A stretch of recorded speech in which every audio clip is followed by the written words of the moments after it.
Hello दोस्तों, नमस्ते प्रणाम। हम किरण शर्मा, हम मंजू शर्मा अपना चैनल पर स्वागत करै छी। नमस्ते प्रणाम जते दाई माय दीदी भाईजी चाची बहिन भैया सुनबे सब गोटन के प्रणाम करै छै। सब गोटा एना प्यार आशीर्वाद दैत रहियो, आगा बढ़ाबैत रहियो।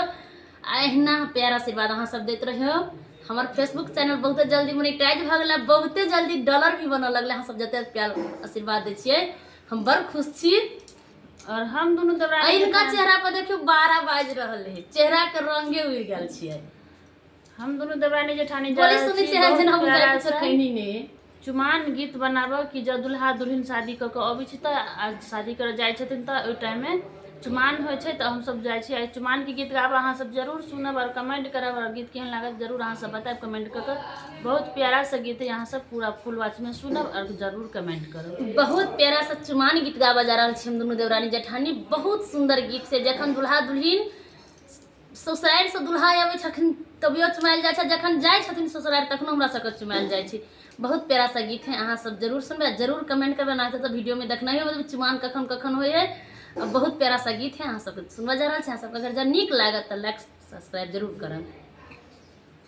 चुम चुम चुमावेली अम्मा सोहागिन रघु नंदन हरी।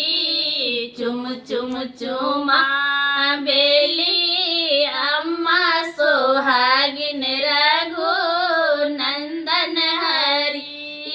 नीचे चुमावे ऊपर बदनानी रेखे रघु नंदन हरी।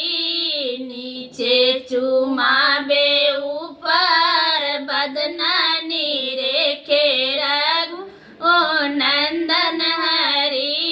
दुल्हा और दुल्हन के नजरी न लागे रघु नंदन हरी। दुल्हा और दुल्हन के नजरी न लागे रघु नंदन हरी। चुम चुम चुमावेली चाची सोहागिन रघु नंदन हरी। चुम चुम चुमावेली चाची सोहागिन रघु नंदन हरी।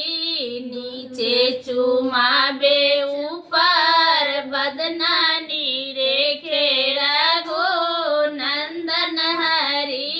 नीचे चुमावे चाची बदनानी रेखे रघु नंदन हरी।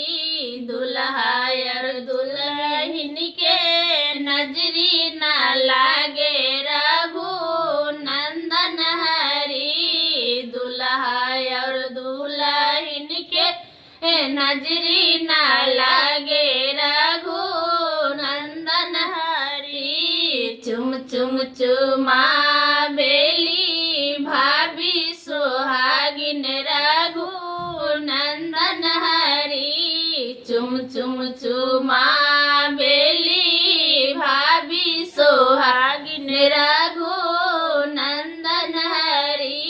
जतबे चुमावे ओतबे आशीष लूटावे रघु नंदन हरी। जतबे चुमावे ओतबे आशीष लूटावे रघु नंदन हरी। दुल्हा और दुल्हन के नजरी न लागे रघु नंदन हरी। दुल्हा और दुल्हन के नजरी न लागे रघु नंदन हरी। चुम चुम चुमावेली दीदी सोहागिन रघु नंदन हरी। चुम चुम चुमावेली दीदी सोहागिन रघु नंदन हरी। से चुमावे ऊपर बदनानी रेखे रघु नंदन हरी। नीचे चुमावे ऊपर बदनानी रेखे रघु नंदन हरी।